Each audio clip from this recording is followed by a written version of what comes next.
You're listening to Edging the Truth. Ladies and gentlemen, welcome in. This is another edition of Edging the Truth, episode 6. I'm going to be hosting this one. I'm Andy, joined as always by Brian, One Lung, and Dave, or Red Raspus, whatever you want to call him. I like to call him Red Raspus, so that's what I'm going to call him. Anyway, episode 6 of Edging the Truth, your favorite conspiracy theory podcast, unless you're that guy that won't stop messaging Brian on Facebook talking shit about me, One Lung, and Red. So hopefully we'll have a better argument this time, and you'll enjoy the episode a little bit more, whatever your name is. Yeah, no shit.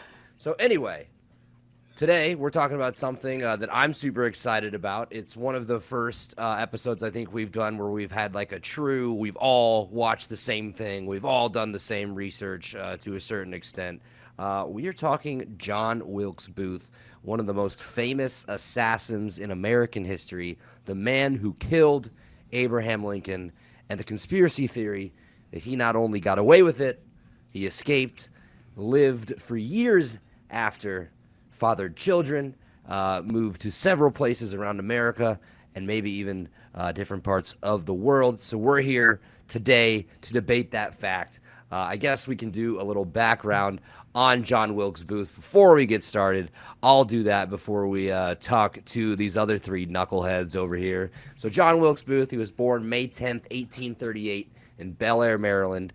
His father was Junius Brutus Booth Sr., a famous English actor who actually, I think Brian would like this guy. He one of the first prominent men to have an affair and cheat on their wife, and then am I the cheating guy now? You look like an Ignatius Brutus. You're not the cheating guy. You just like fucking, and he obviously liked fucking. All right. So anyways, his dad Junius Brutus moves over from England. They buy this place in Bel Air, Maryland, and they have all this litter of children. John Wilkes Booth was the 9th of 10 children in the family. So I guess we fast forward a little bit. Around the age of 16, I believe he was, is when he really started acting. He became prominent, his years active as an actor. He became a world famous actor. It was really said that he wasn't really the best actor, pretty average, but he was supposedly he was said to be very good looking, and that could have got him places. So he was active from 1855 to 1865. He also, all this time, while he's being prominent in acting, he is a Southern sympathizer who hated Abraham Lincoln, believed he was a tyrant, believed he was ruining the country. He believed that the slavery should not have been abolished. It was in this podcast I was listening to, it said that John Wilkes Booth always was ashamed of himself for never getting up the courage to actually, pick up a gun and fight in the war. But as the war kind of went on, the 4 years of the Civil War, he became, a spy and a smuggler for the South, really right in the heart of everything when he was staying in Washington, D.C. But there were times throughout the war where he was really moving all up and down the East Coast. So I believe it's 1865 when he comes up with this plan. He gets together this ragtag group of Southern sympathizers, real just pieces of shit, as we'll call them, and we'll come to find out, to come up with a plot to change the war.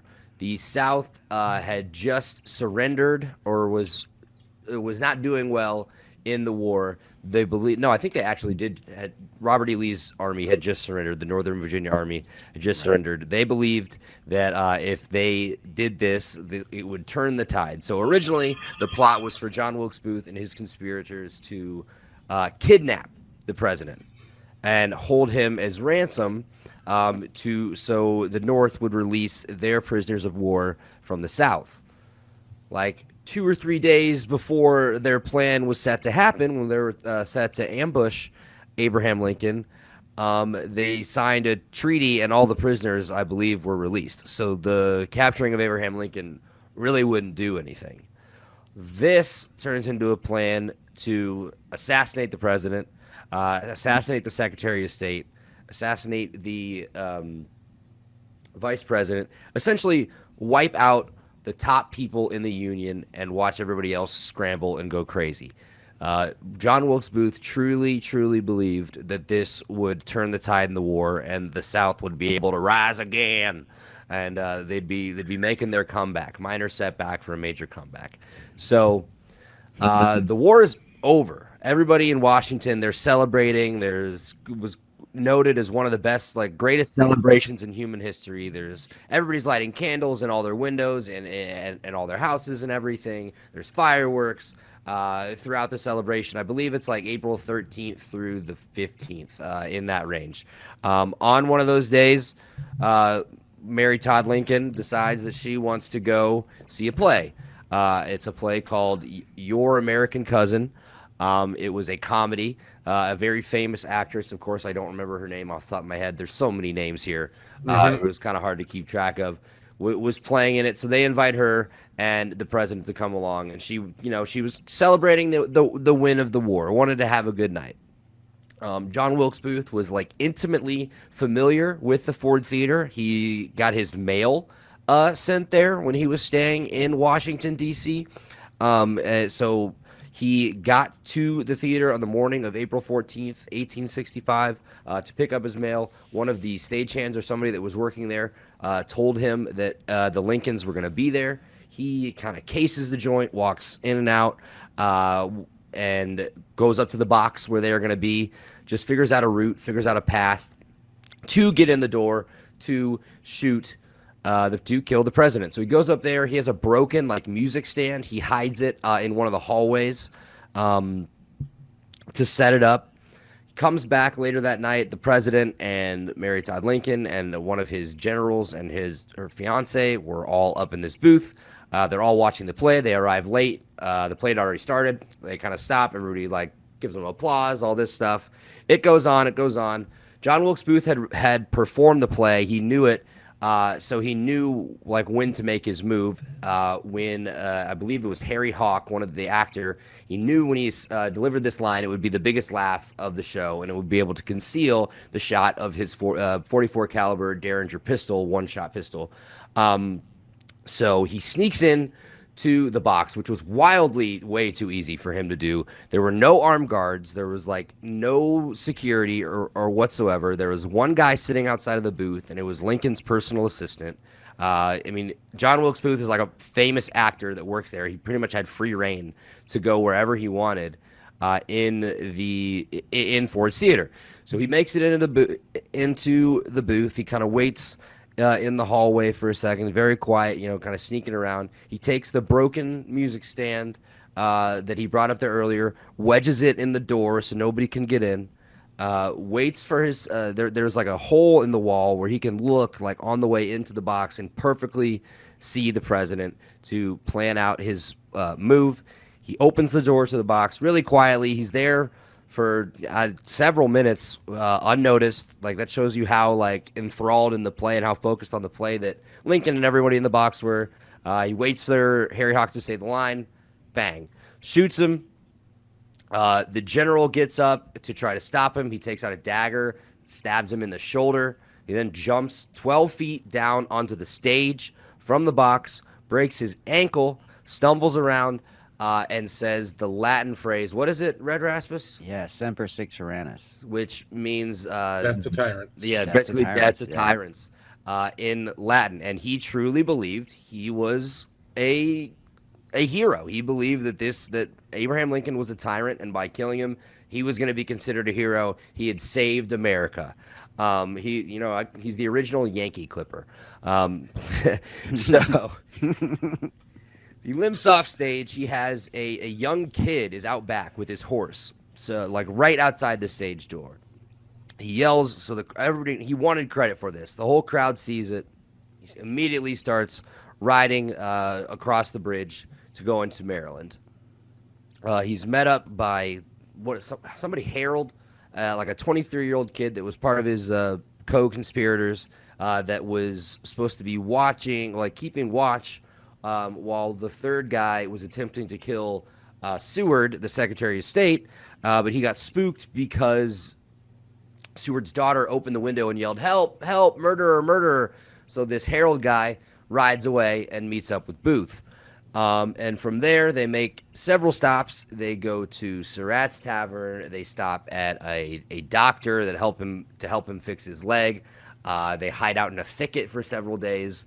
They end up, or allegedly end up, at Garrett's farm. Garrett's farm was a tobacco farm, a family farm. They go. The Garretts don't know who they were. They kind of, they tell him they're soldiers. He's been wounded in battle, so they give him a place to stay for the night. They see kind of Union troops in the area. The Garrett family sees Booth and Harold kind of, ducking for cover, kind of trying to run away, being kind of sketchy. They're like, all right, we know you guys did something, so they say, you got to sleep in the barn tonight. So they put him in the barn, and they lock the door, unbeknownst to the Booths. And the Union soldiers surround the barn about like 2:30, 2 a.m. Booth is woken up by the sound of the hooves of like the horses coming up, approaching the barn. They try to get him out. They try to smoke him out. They light the barn on fire, and Harold surrenders. He comes out with his hands up. The door is open. John Wilkes Booth still has a rifle in his hand that he acquired kind of along the way at one of the inns that he stayed at with some Southern sympathizers and some of his co-conspirators. Some people in his group had kind of set up this stuff, hid it along the trail for him. And he's still in the barn. The barn's burning. He refuses to give up. He has a gun pointed at them, and it's said that a Union soldier shoots him in the neck. They go in and pull him out. He was instantly paralyzed, goes through one of his vertebrae. So basically he suffocates slowly to death, can't move, and dies on Garrett's farm. Bada bing, bada boom. They caught him. There's a lot of stuff I didn't mention here. We'll start with the fact that the tobacco barn isn't like a typical barn. It is, if you've never seen it, I would Google it now, but it has like slots in it. So it's open. We'll put a picture on. Well, yeah, we can put a picture on, but it's open to dry out the tobacco. Be pretty easy to escape out of the barn. I don't care if the front door is locked. It's not too hard. When you see how big these openings are, a person could easily slip out.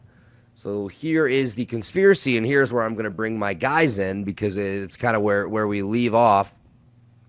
Did he really die at Garrett's farm, or do you believe that there's a potential that he got away, or maybe it wasn't even him at Garrett's farm? So we watched History's Greatest Mysteries. It's an episode about John Wilkes Booth and the possibility that he survived the assassination and got away with it. Brian, you're always our group skeptic. I guess we'll start with you and your thoughts. I guess just opening thoughts. Do you think there's any possibility that he survived this? No. No. I mean, no. Like I said, it was a very entertaining episode of the History Channel, but I think entertainment is the thing, especially, like I said, we did the follow-up on the Googles and like to really kind of dig into this. And the only thing most people reference is this episode from the History Channel. So it is, I mean, that's the thing about history. And I think they even said it in the episode. It's just like, people just say what they want to say. You know what I'm saying? Like, it's like, and especially in those times, we're just jaded because of our modern, TV is not that new of an invention. The internet is way newer. All this, be able to have access to information and knowledge and quickness is a modern construct. And still now people get that stuff wrong. You know what I'm saying? People make stuff up, fake news, all this stuff. It's like, imagine back in the day. Like I said, the only thing that I got pulled out of this show is that people make shit up.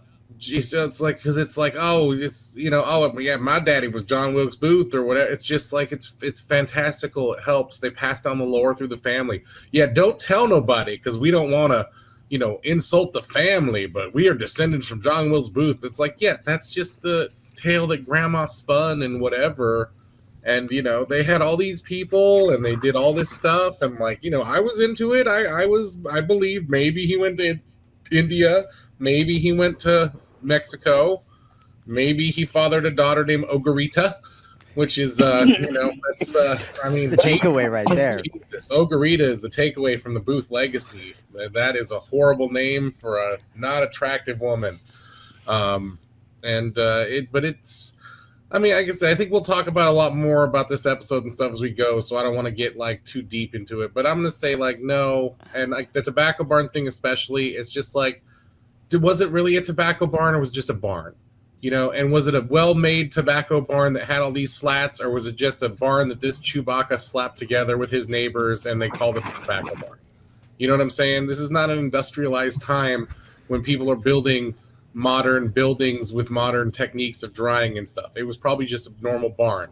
And like I said, probably not very well made because of the time and the materials. And like I said, it was made by a dude and his neighbors, not like by an industrial crew or whatever. So I think he probably died in the barn. I had the forensics and the stuff. And like I said, in the end, the easiest answer to all of this was never answered. And that's the fact of they got whoever's vertebrae in a museum somewhere that they could just bust out a few chips off that thing and check the DNA right there. And once that just confirms that's him, have a nice life.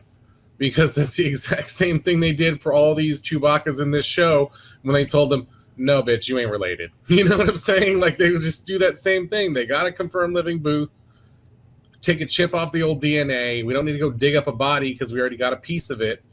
So, and that would tell us everything. I mean, that's it. And in the end, somebody just has to get somebody to be like, come on, and then they'll do it and whatever, but even the mystery of it, or even the conspiracy of it, that everybody's like, oh, America can't handle it, especially at this time and all this stuff. And I'm just like, like it's like, was the guy that shot Lincoln, John Wilkes Booth, and is he dead? Yes. Okay, great. No matter what, he's dead already. He dead. He long dead. It was a while ago. So I'm just trying to figure out when he died. Well, yeah, that's the whole thing. But like I said, the answer is right in front of us. It's just until somebody chooses to do it. But like I said, I just don't. This History Channel thing showed one thing, that they spun a lot of stories and a lot of that stuff. And I don't think he was in India. I don't think he was in Mexico. I don't think he was going up and down Texas. And man, Jesus, was things scarier back in the day? Because man, people just be spooked left and right.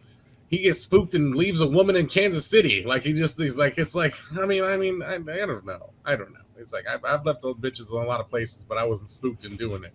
So, all right, so moving on. So somebody else, I'll throw it back to you. You can throw it back to one of the other two to see what they think. Let's go to Red Rasmus. Do you think there's a possibility that John Wilkes Booth escaped Garrett's farm? Do you think there's a possibility that maybe he wasn't the man at Garrett's farm, because the man that gave himself up, the man that surrendered, Harold, was quoted as saying, "That's Boyd," a former Southern soldier named James W. Boyd, who allegedly was a part of the cause, was sent by a general to help John Wilkes Booth, and was allegedly met them on the route and kind of helped them out. Yeah, I mean, so to take just a couple pieces of those, from what I took from the show, is it possible that John Wilkes Booth could have escaped a tobacco barn? Yeah. Mm-hmm. We've seen pictures of tobacco barns. We could all escape from them in the dark. Now if the place is completely surrounded, then once we're outside that barn, we're getting shot. So unless the way this thing was situated on the land allowed it to be not completely surrounded, and there was a back area that led, was a forest was out the back, and there's a lot of ifs and a lot of things having to align to me to make that feasible. The whole bit about, was the doctor didn't recognize Booth, the doctor who performed this previous, neck surgery on him, and blah, blah, blah. But then, of course, they lead you along that path in the show, and then they go, oh, yeah, but by the way, then they flipped him over and they saw the scar, and the doctor was like, oh, yeah, I did that. And you're like, okay, so you gave me 15 minutes of maybe it was this, but then you're just going to turn right around and tell me it wasn't, which is, I guess that's the whole point of making a television show, but that doesn't really help us get closer to some what are the actual paths that this thing could actually have happened on, which, you know, as we do these kinds of shows, whether it's JFK or Hitler or whatever, you know, there have to be a lot of things in line to happen to even make it believable. And even then, the probability of all those things happening seems so astronomical to me.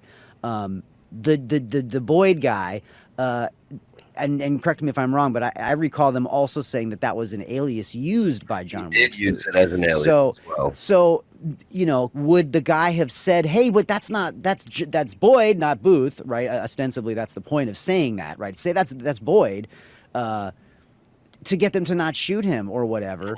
I can understand that, and because it's a way to throw him off the game or whatever, or whatever. But do I think there was another person that was involved and that's the guy that they shot and therefore Booth then escaped? I mean, again, this show didn't provide any evidence to support that. They tested 4 descendants that claimed to have had family stories. Not a single one of them was related to the Booth family.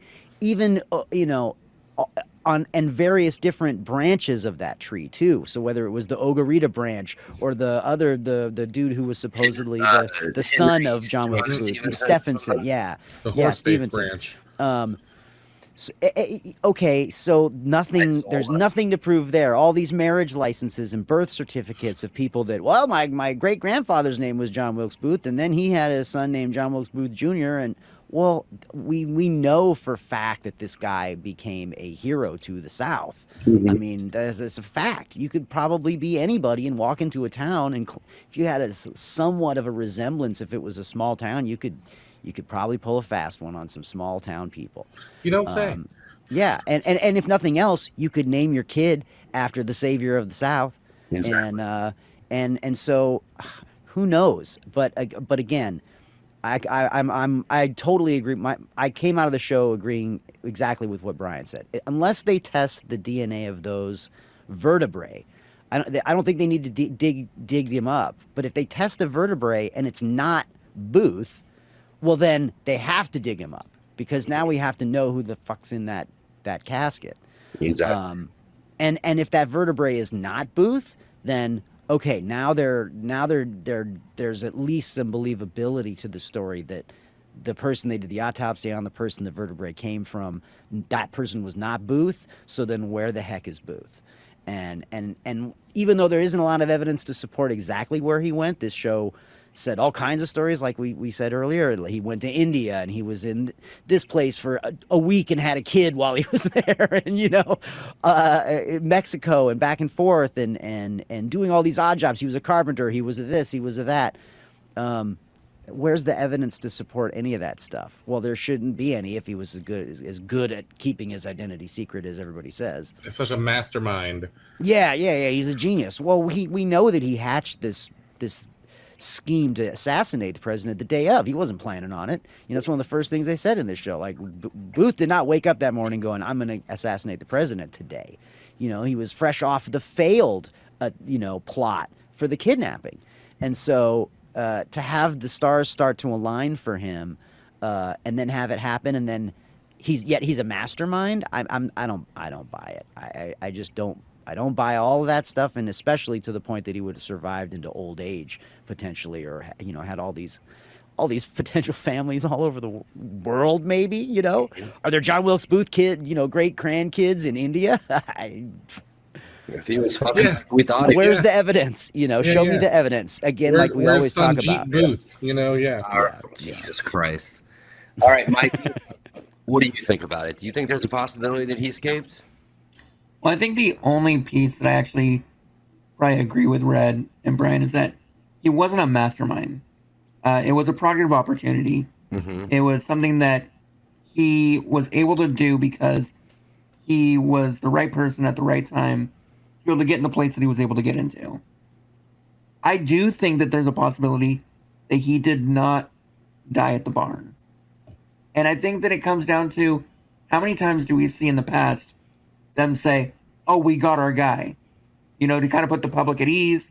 Yeah, think about how big that was at the time. Yeah, like they were on the hunt to find the man that killed pretty much the hero of the North, the hero of the United States. Yeah, they the needed to president, catch him. And to this day, Lincoln is raved as probably the number one president of our history, right? Definitely one of the most popular. Him and George Washington are probably the two most known presidents in the U.S. history, right? And here we have the person that supposedly just murdered him on the lam. And how easy would it be for the Union soldiers to be like, "Yep, we got him. No need to continue searching. We're good." When really, oh no, we fucked up. He escaped out of this barn, and we have no idea where he is. So them not being able to prove, or them being able to prove that these kids were not descendants of him, does not change my mind of the slightest that he may or may not have made it out of that barn. Especially with them knowing that, hey, there's somebody coming. Like, just because they surrounded that barn doesn't mean that he didn't escape out of that barn 5 to 10 minutes before they even got there. Yeah. Right? And then there are stories of, like, where did he go? So did he go to India? Did he go to Mexico? Did he go to Texas? Did he go west? Where did he go after that? That is very, unsure. We don't know. He could have gone anywhere, but we have vertebrae, right?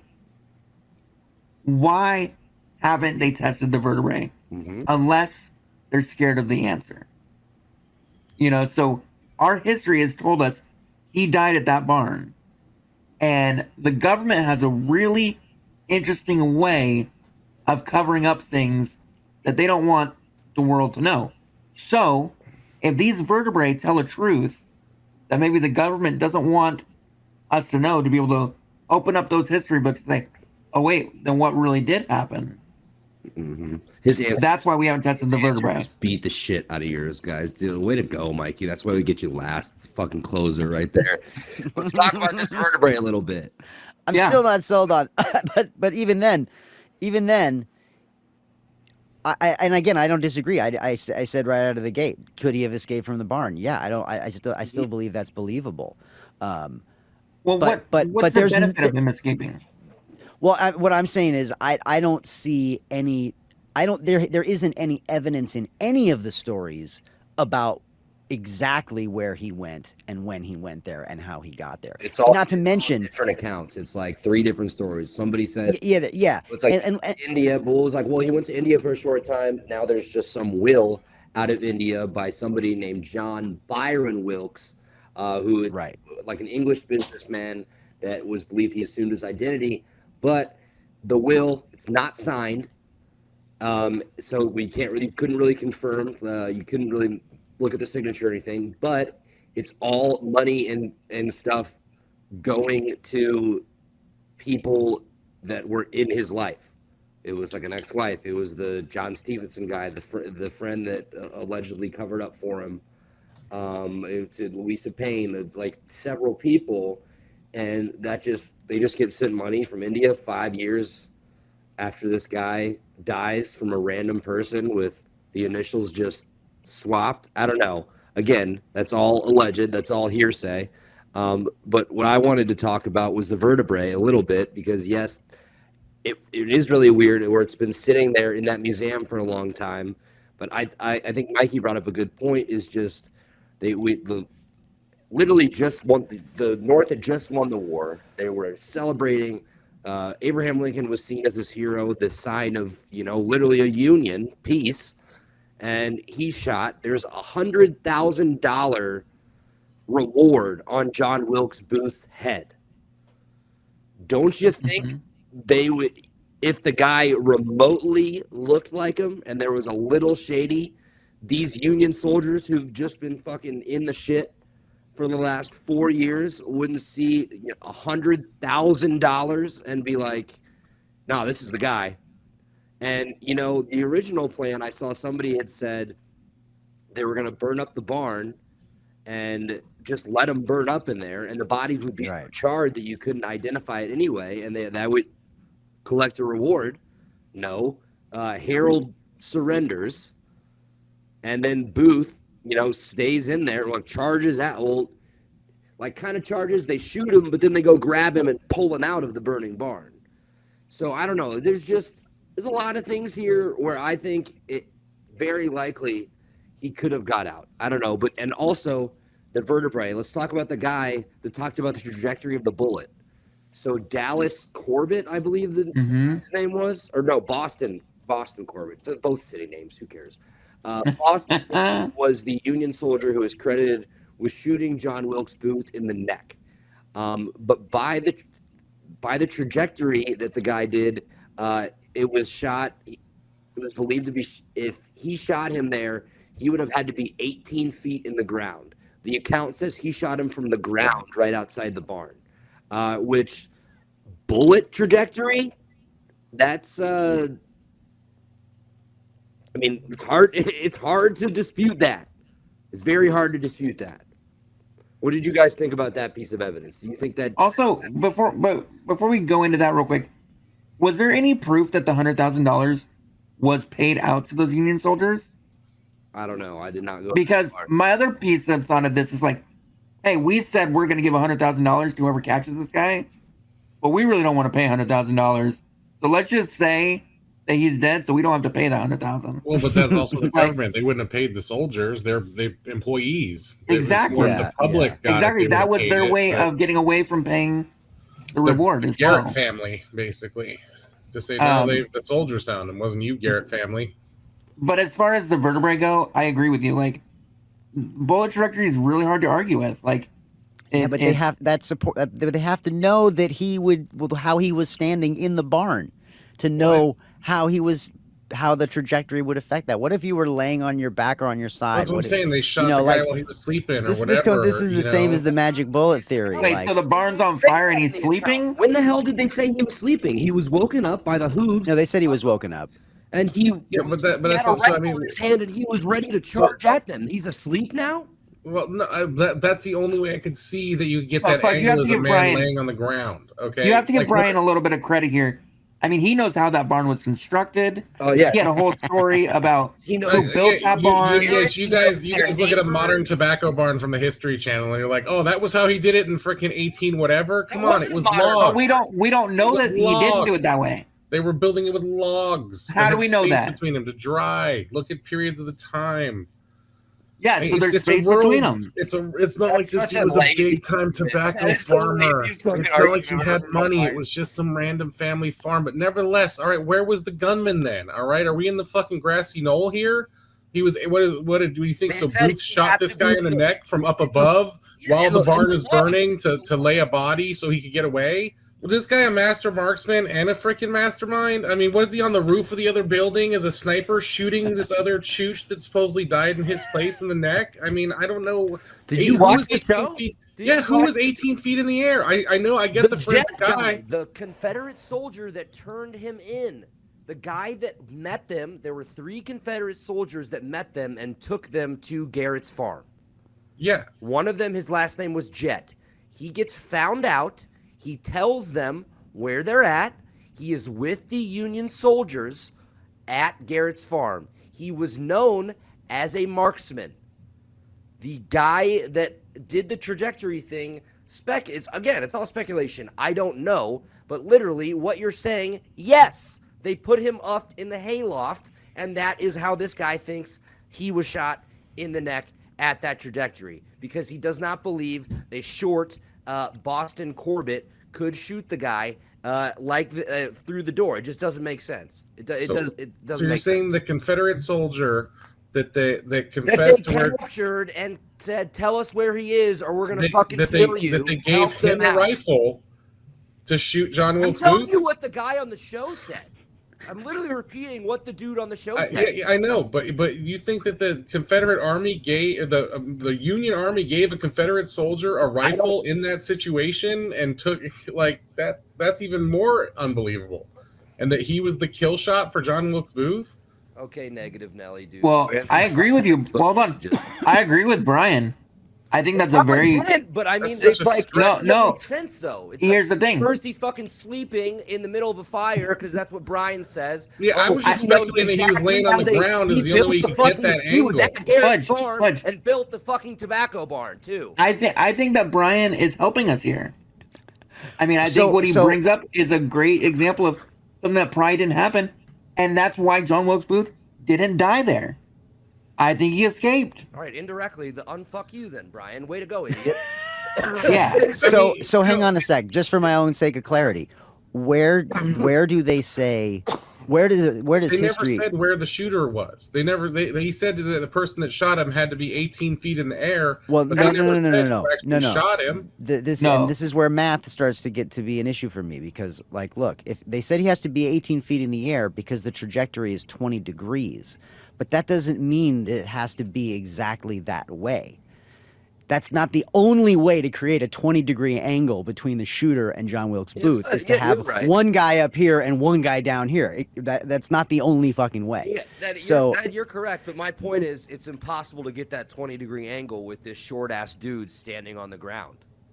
and I don't disagree with that either. I'm just saying if the trajectory of the bullet has to be 20 degrees, show me the math that shows me all the different ways John Wilkes Booth or the shooter, give me and let's also I admit agree, this. yeah. Where is the accuracy of where either of these two people actually were when it happened? Where is the account that says John Wilkes Booth was 10 feet inside the barn on the left when we went in and got his body? Where's the account that says the shooter was 15 feet away from the front of the barn when he took the kill shot? Where is any of that detail to be able to reconstruct these trajectory, a 3D model of this trajectory to say, well, it had to have happened this way? There was none of that. Now, I'm not saying that doesn't exist, and I'm not saying it shouldn't be done. I would love to see it. I think it's that kind of shit. CSI shit is fascinating.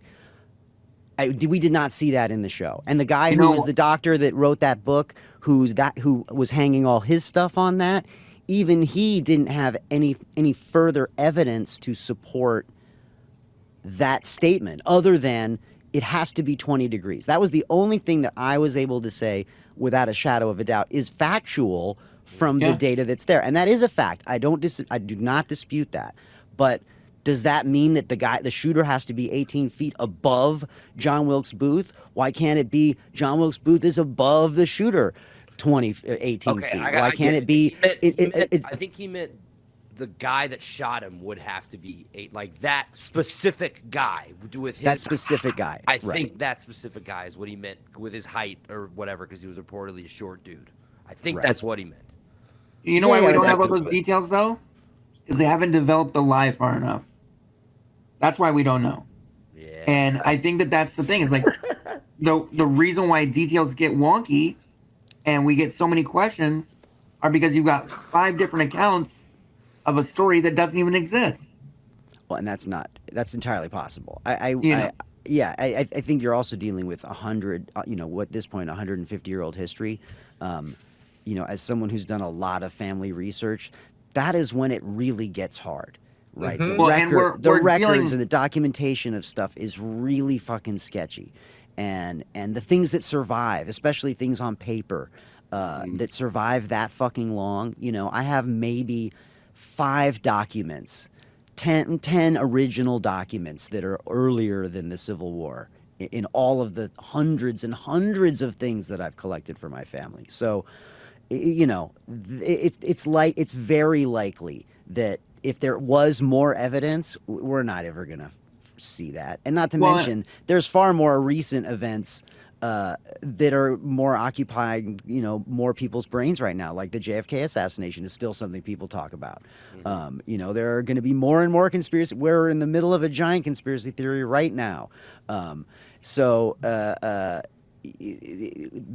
The likelihood that we're going to see any of this stuff, whether it's testing those vertebrae, we know that's been deemed a national. There was a special terminology they used for that. A national relic or national artifact or something like that. So it's never going to get tested. Like for whatever reason, it will never get tested. And so we're not going to find that out. We have the data related to the science of that is all we're going to ever probably get. The reason why I question this so much is because of perspective, right? I think that when you have a story that's told from so many different perspectives and you get so many differences between the stories, you have to say, yeah, he could have escaped. There's no way that any one of us here can sit here and say 100% he didn't escape that barn or 100% that he did. And that's because we have so many perspectives from so many different stories that are all pretty much, fed down person by person, generation by generation. Like nobody that we know was there, right? We can't listen to them. But what we can do is we can look at the different facts of the time. We can look at the building that he was in. We can look at what the stories were told, by those people. We can look at everything and we could say, yeah, he probably could have escaped that. He probably could have, headed out 5-10 minutes before they got there. I mean, it's so weird to think about, but our whole history books kind of have all written what we think is in there, right? Like we look at those history books and we say, oh, that is what happened, until we sit back and we're like, wait, why do we think that that's what happened? It's because of the perspectives that we're told from the people that might have been there. It's just interesting. So let's go here. So we're split. We if he escaped or if he didn't. Let's talk about some of these stories that were told about, allegedly that he did escape. What did you guys think was, if any of them, did you think any of them were believable? Escaping to India, living a life in India, or, escaping to, I think it was Texas to be a bartender. There was a story about a John Wilkes Booth in Tennessee, which I think actually was a different John Wilkes Booth. This is something that Brian and Red said earlier. It probably would be really easy to just walk into one of those small southern towns and be like, hey, I'm John Wilkes Booth. And they'd be like, oh, fuck yeah, what's up? So, Brian, were any of those possibilities? Did you find any of those believable if he were to escape? I mean, no, just from the fact of, like I said, anybody can.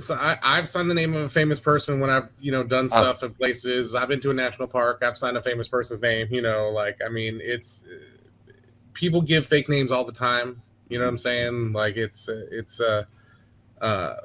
just, especially the India one, because it was just like, especially because all the other he left Ogarita behind, and they left a kid behind. Both the husband and wife left a kid behind. I'm like, but we know that Ogarita wasn't his, so he didn't leave anybody behind. That's true.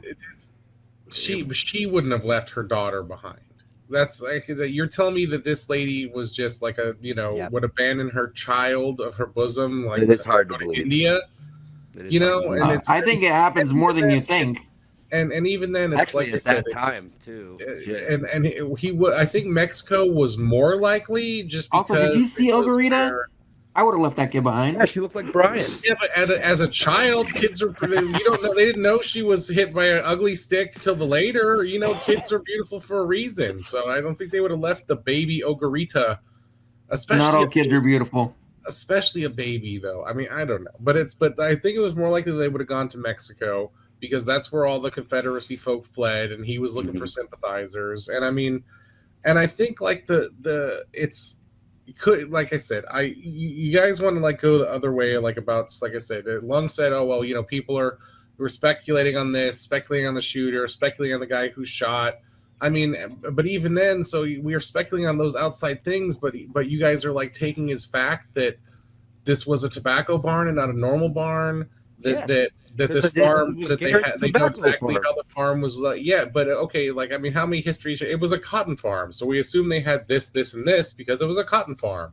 We're just making assumptions. We're filling in what the barn is. Our mind is filling in what the barn is, because the History Channel showed us a barn. But that aside, so say, and moreover, here's my most unbelievable thing is that they went to this barn and nobody went, you know what? I think the jig is up. Maybe we should peace out tonight.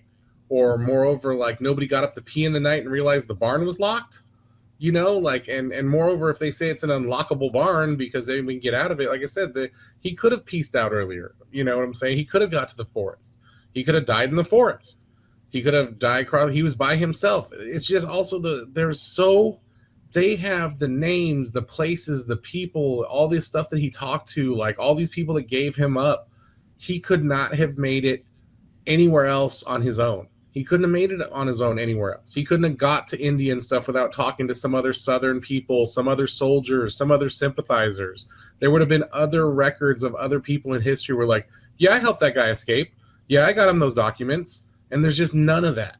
I mean, There could be, though. And he did it That's on the thing. crutches with a broken ankle. Let's not forget that. How the hell, if they were hot on his tail, did he escape on crutches with no help on a broken ankle? Forget all these stories. I can't get past that. There's no way that if they got the wrong guy, that 3 days later they didn't go after him, or that somebody wouldn't turn him in for that reward, for crying out loud. But why in the story of him being shot and everything, do they not talk about the man being limping out?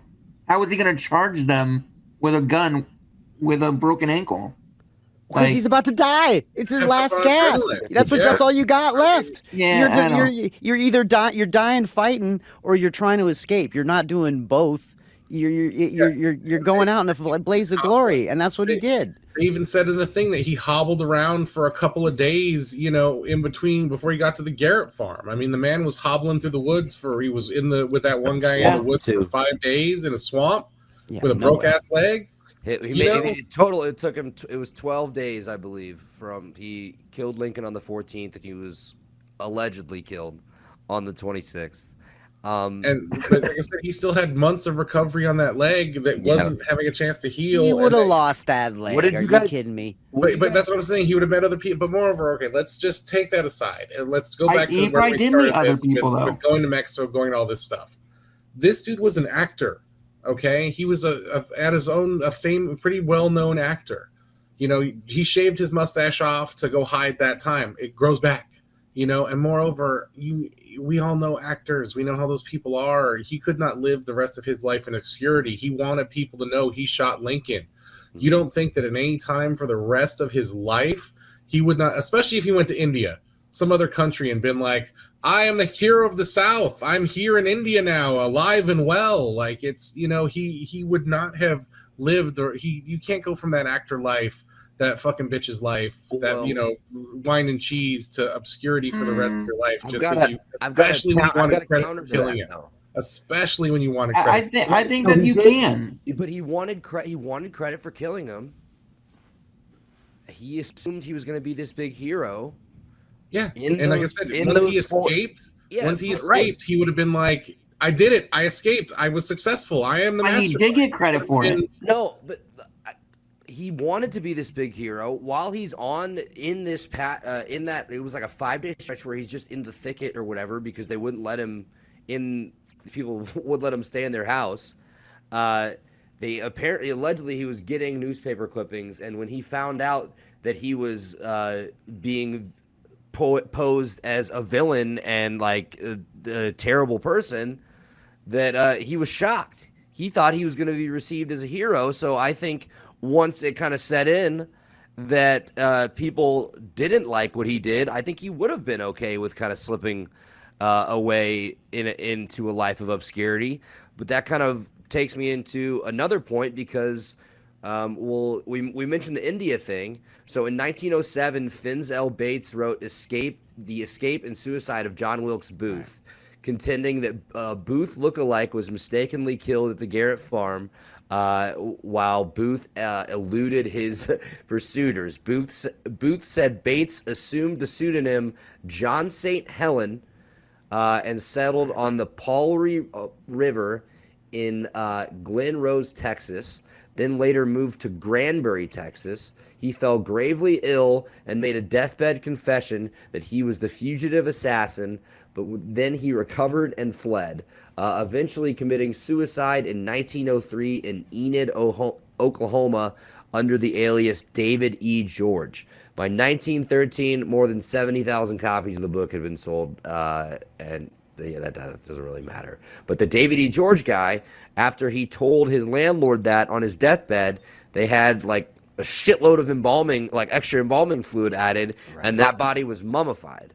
Mhm. So I think you can still see that body, but everybody that's like, it's been reported that it doesn't really look anything like John Wilkes Booth.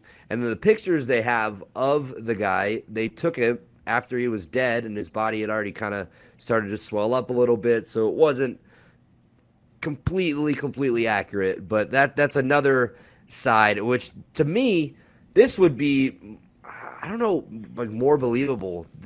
I think it would be just kind of.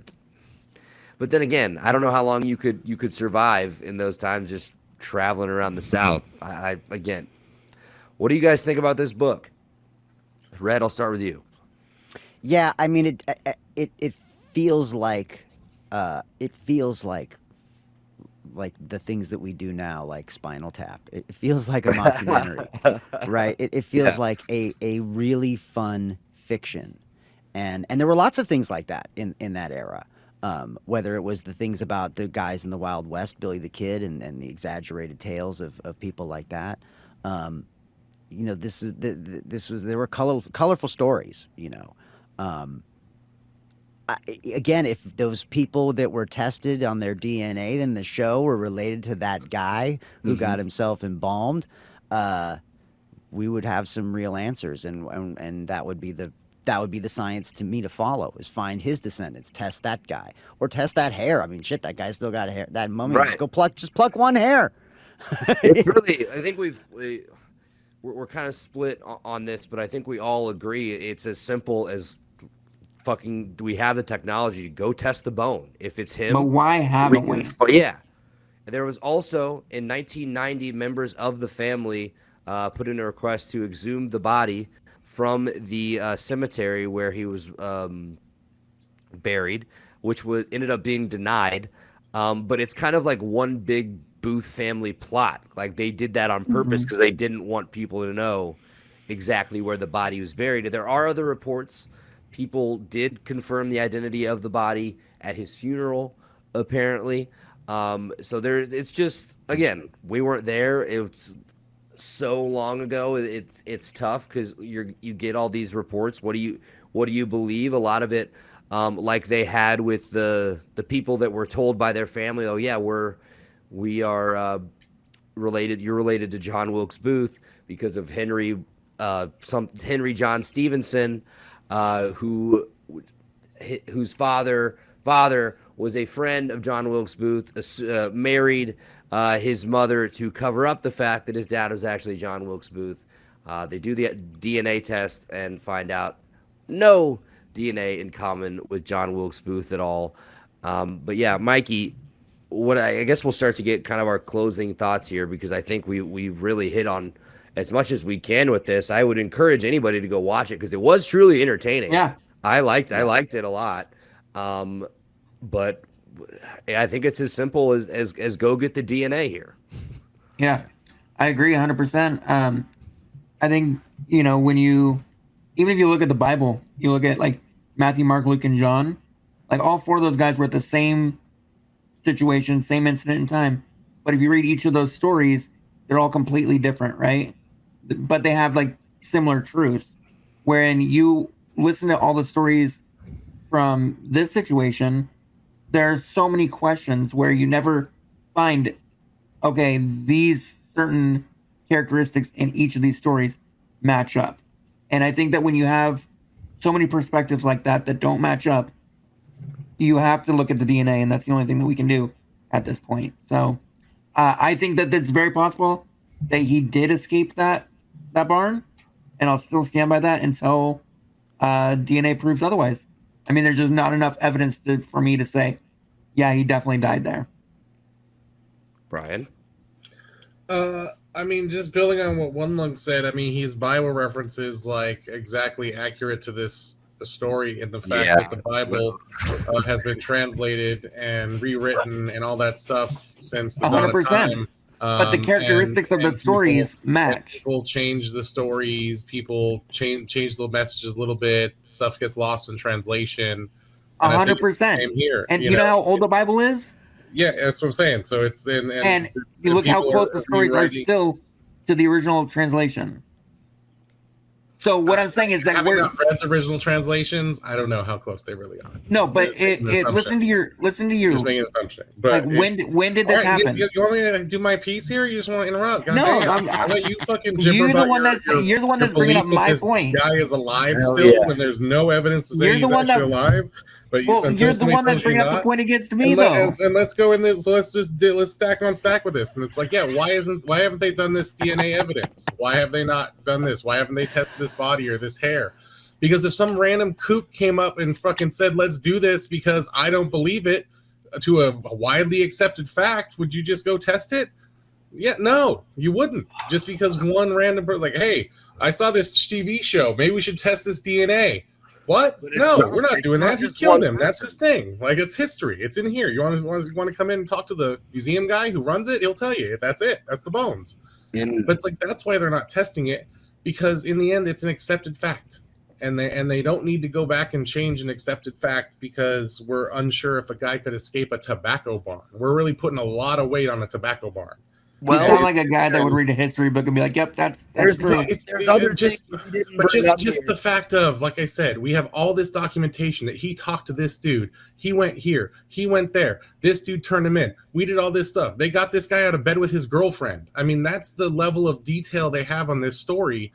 But you're saying that once he escaped this tobacco barn with a broken leg by himself in the middle of the night, that he didn't talk to or interact with anyone else for the rest of his life, that would have never went like, man, I helped John Wilkes Booth escape.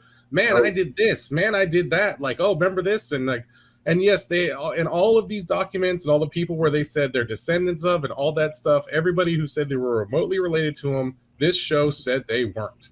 So, I mean, so the point is, all of this hearsay and other stories in India, these are rapid fabrications that even the lady where they said, yeah, you're not related, was like, well, I believe what I believe. That horse-faced lady, you know? So it's like...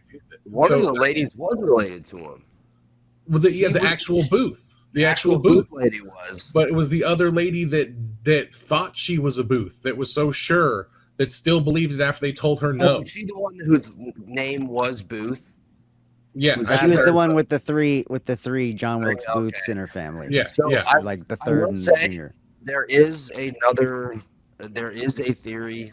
We mentioned earlier that it was James W. Boyd in the barn. There's a theory that John Wilkes Booth was never in the barn because he meant to pay James W. Boyd for helping them get across the river.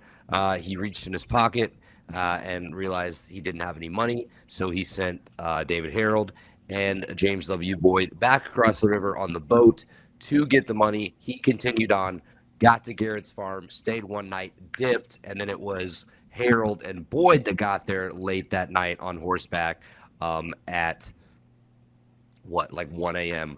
or whatever like that, because they had to go back because they were running a little behind.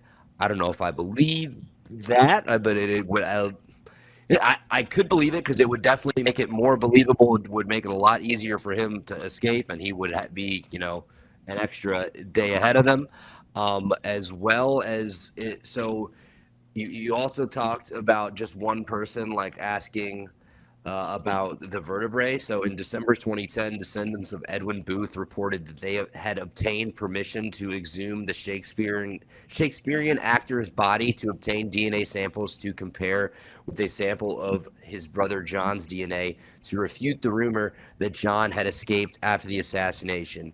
Bree Harvey, a spokesman from the Mount Auburn Cemetery in Cambridge, Massachusetts, where Edmund Booth is buried, denied reports that the family had contacted them and requested to exhume Edwin's body. The family hoped to obtain both samples of John Wilkes' DNA that remains, such as the vertebrae stored in the National Museum of Health and Medicine in Maryland. On March 30th, 2013, museum spokesperson Carol Johnson announced that the family's request to extract DNA from the vertebrae has been rejected. So, Brian, I think you had a point there. If they're even telling the family that they're not going to do it, I don't think.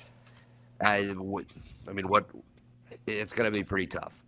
Even if that in the end, it's a peace of mind test.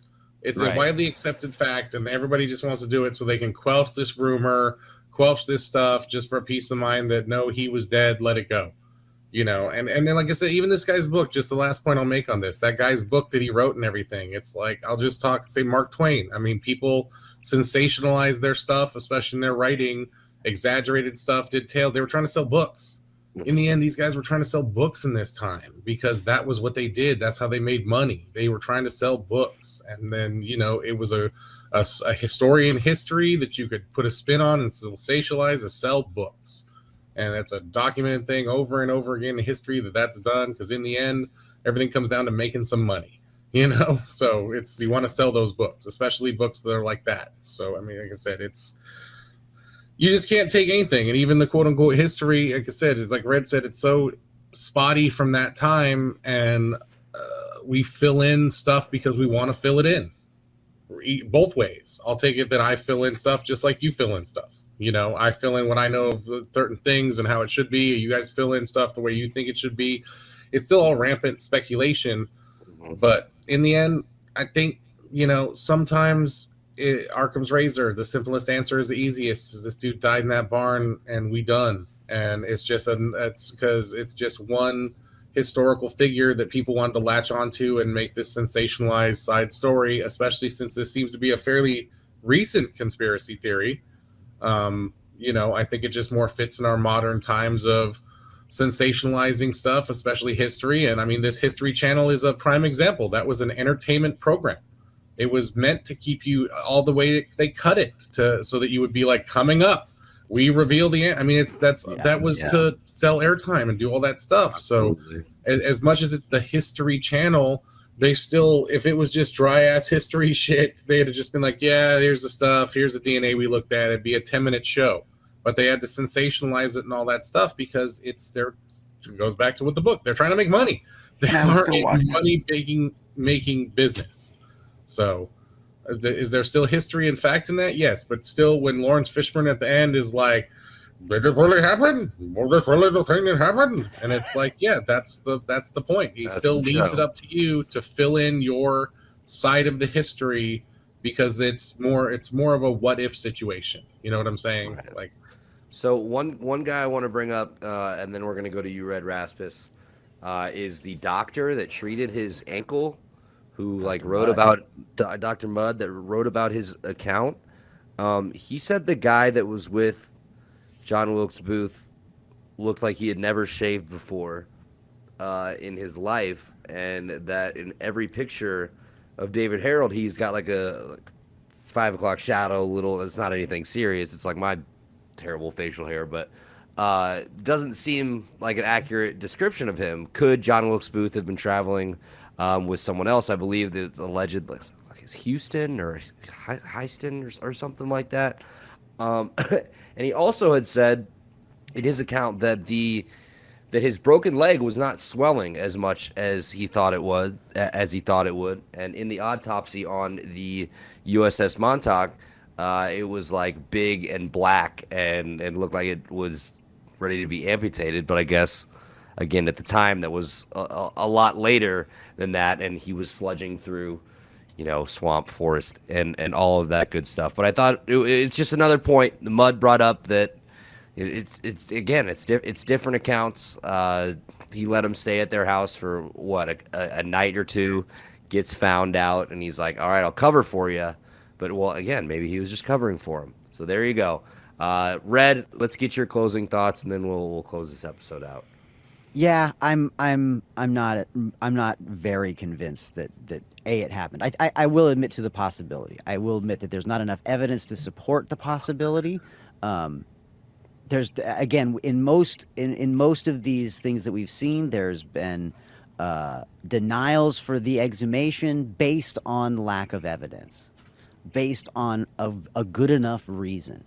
I can't see him escaping on crutches and a busted ankle, no matter whether he's got gangrene or not. It doesn't matter to me. I don't see that happening. I don't see there being the fact that there's no evidence of any of what happened to him and how he escaped, that there's not a photograph somewhere that somebody took that was one of his ladies in some town that he stopped in. We know, we didn't mention this much in the episode, but the handwriting expert guy was very compelling. Yeah. All of these wedding licenses and wills and all this other stuff, they weren't signed by John Wilkes Booth, even if it was under a fake name. We could see that with our eyes. As someone who's looked over lots and lots of historical family writing stuff, you know, people's handwriting does not change over time. It really does not. And especially after like the age of 25 or 30, there's just not enough evidence for me to believe that this is something that actually happened. If evidence were to come forward that supported this, if they were to exhume the body and then all of a sudden it's not him, all right, sign me up. But now there needs to be a trail to connect the dots. You know, I also feel, you know, to a certain degree, the way One Lung feels. We have seen our government over the last 160 years deal with things like this, including the Kennedy assassination and the lost pieces of brain and all that business, right? It's very analogous. Mysteriously strange things happened at the autopsy and things that don't make sense, and there's big red flags, and guess what, there's a whole giant conspiracy theory out there between Lincoln and Kennedy, and you can do a search for their two names and all the business that goes along with that. So, and again, it doesn't matter to me so much who paid Lee Harvey Oswald or who did he get involved with. We're pretty darn sure that he was involved. So, you know, I would need to see more to believe more wholeheartedly that this happened. I will stand by the feeling of, is there a sliver of possibility? Okay, I will admit to that. But I am not convinced that is anywhere more than a 1% chance out of 100, you know? Yeah. I think this was one of the more interesting things we've got to discuss so far, and I liked how it was something we all could watch, you know, a little bit together, and then we ended up having to finish it separately. I'll give my final thoughts. I'm more so on One Lung's side, so we're kind of split here 2 for 2. I'm not definitive that he escaped, but I could definitely see it happening. And I think the thing that would make most sense, at least in my eyes, was him just got on a boat and he just lived the rest of his life in India. We saw the will that got sent back, and then just people from his life randomly getting money 5 years after his death. Pretty weird to me.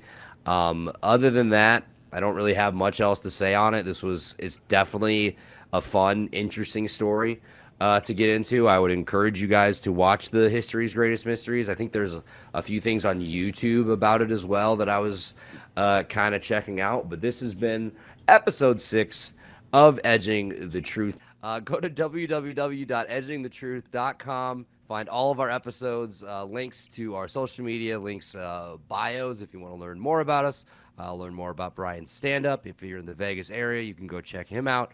If you like darts, you can go watch One Lung play darts at some bar. If you're a music head and you're in the Seattle area, go check out Red Raspis. And if you are in the Illinois area and you want to gas some beers, hit me up. Anyway, I'm Fudge. That's One Lung. That's Brian. That's Red Raspis. Also, hit the voicemail line. Red, will you remind them of the number real quick? 917-979-6071. Absolutely. I'm not going to repeat it because I don't remember. Watch History's Greatest Mysteries episode about John Wilkes Booth if you want to learn more. Google it. Tell us what you think in the comments. Tell us what you think on Twitter. I also want to point out I didn't crack a beer until like an hour in when we got really, really spicy. Brian, I apologize for closing the episode before you were ready. I just kind of ran out of questions to ask. So... Anyway, Edging the Truth, episode 6. Find us wherever you get your podcasts. Find us on YouTube. Follow the Twitter. Follow the Instagram at Edging the Truth on all of those. We're out of here. One Lung's a bitch. Visit edgingthetruth.com for more information and links to all our social media and podcast directories. No, you need to apologize for calling me a bitch because I didn't call you any names. All right, I apologize. All right.